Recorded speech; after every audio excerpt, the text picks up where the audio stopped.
కానీ 'రామ్ చరణ్' గారి 'పెద్ది' సినిమాకి సంబంధించి మాట్లాడితే 'చికిరి చికిరి' సాంగ్ అప్పుడు అవును. నేను మాస్టర్‌కి ఫోన్ చేశాను. ఆ పాట చూడగానే ఆ! అరే! చాలా చాలా యూనిక్‌గా ఉంది. అవును సార్. 'రామ్ చరణ్' గారు లాంటి ఒక మంచి డాన్సర్‌కే కొత్తగా అనిపిస్తుంది జానీ గారు. అవును. బావుంటది అంటే నిజమంటావా చెప్పు డార్లింగ్ నిజం చెప్పు అంటే రిక్వెస్ట్ ఆయన ఎలా మాట్లాడతాడో మీకు తెలుసుగా. అవును సార్. ఆయనంటే ఆయనకి నమ్మిన దాకా చాలా ప్రేమగా మాట్లాడతాడు.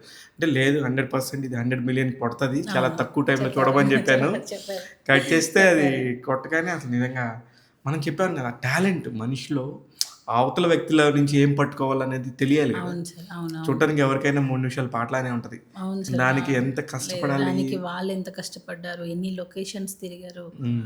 పూణేలో షూట్ చేశారు. కొండలు పైకెక్కారు సార్. అవును. అసల అసలు కొండ ఎక్కటం అని చాలా, చాలా తిరిగారు సార్. అందరు టీమ్ మొత్తం కష్టపడింది సార్. హ్మ్. ఈరోజు ఆ కష్టానికి ఫలితమే ఆడియన్స్ రెస్పాన్స్. కానీ యాక్చువల్లీ ఒకటే పాటంట ఫస్ట్ మీకు జానీ మాస్టర్ గారికి అగ్రిమెంటు. ఆ పాట తర్వాత ఇప్పుడు వరుసగా 3 పాటలు మళ్ళీ జానీ మాస్టర్ చేయాలని చెప్పారట. చేయాలి సార్. అది బ్లెస్సింగ్ సార్ అంతే. ఆ!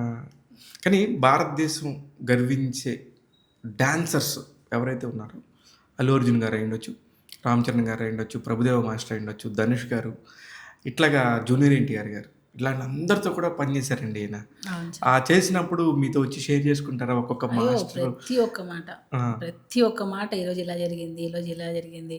ఈరోజు పాపం సార్‌కి జ్వరం వచ్చింది, ఆయన చేయలేకపోయారు. హ్మ్. అయినా కష్టపడి చేశారు అని అక్కడ ఏం జరిగినా పిన్ టు పిన్ వచ్చి అన్నీ షేర్ చేసుకుంటారు సార్. అంటే ఇంక మీరే ఫ్రెండ్ అనుకుంటా. లే ఇంటికొస్తే మాత్రం సార్ ప్రతి ఒక్కటి షేర్ చేస్తారు. ఇలా జరిగింది, అలా జరిగింది ఈరోజు. లేదా ఏదైనా డిసప్పాయింట్ జరిగినా ఈరోజు ఇలా జరిగింది, వర్క్ సరిగ్గా జరగలేదు. ప్రతి ఒక్కటి షేర్ చేస్తారు. అందుకే కదా సార్ నేను అంటున్నాను. నాకు ప్రతి ఒక్కటి అంటే నేను అందులో సినిమా ఇండస్ట్రీలో నేను ఉండి వచ్చాను కదా! కానీ ఎందుకు నిజంగా నాకు కూడా వ్యక్తిగతంగా తెలుసు జానీ. ఎలాగా అలా క్వైట్‌గా, కూల్‌గా, కామ్‌గా, కంపోజ్డ్‌గా ఎలా ఉంటాడు? వర్క్ విషయంలో రాక్షసుడు సార్. అవును. వర్క్ విషయంలో మాత్రం రాక్షసుడు.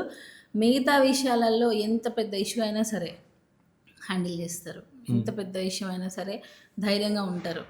అదొకటైతే చెప్పగలను సార్. కానీ ఇండస్ట్రీలో ఇప్పుడు చాలా పెద్ద మొత్తంలో చార్జ్ చేసేంత మాస్టర్స్ వేళ్ళ మీద లెక్క పెట్టొచ్చు. చాలా మందికి పని లేదు.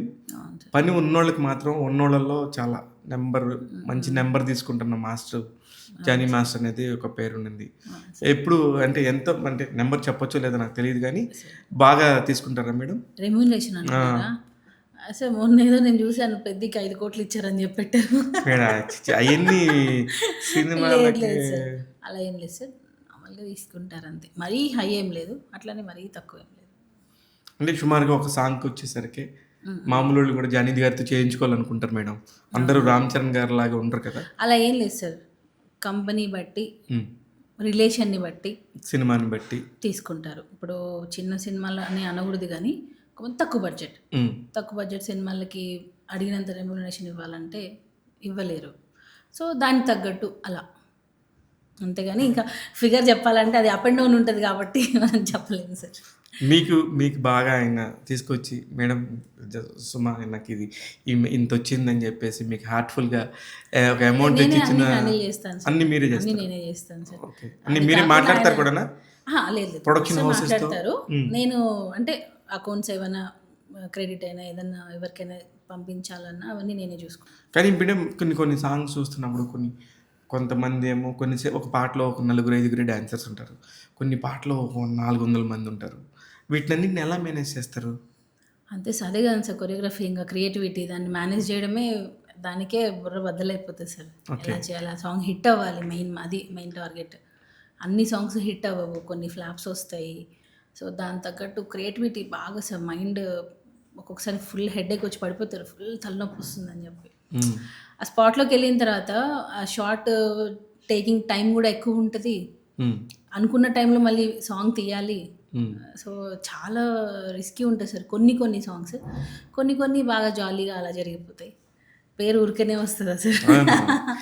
కానీ ఫిల్మ్‌ఫేర్ అవార్డ్‌లు కూడా ఒక 3 వచ్చినాయి. సైమా అవార్డ్‌లు ఒక 3 వచ్చినాయి. వరుసగా హ్యాట్రిక్ సార్ సైమా. సైమా హ్యాట్రికా? Hat-trick. Okay. First, second, third 2014, 15, 16 3 మాస్టర్‌కే వచ్చాయి. ఓకే. ఫిల్మ్‌ఫేర్ కూడా హ్యాట్రిక్ కాదు గానీ అప్పుడప్పుడు వచ్చింది. 3 ఏమో వచ్చాయి సార్ అవి. హ్మ్. బట్ ఇంకా వస్తాయి సార్.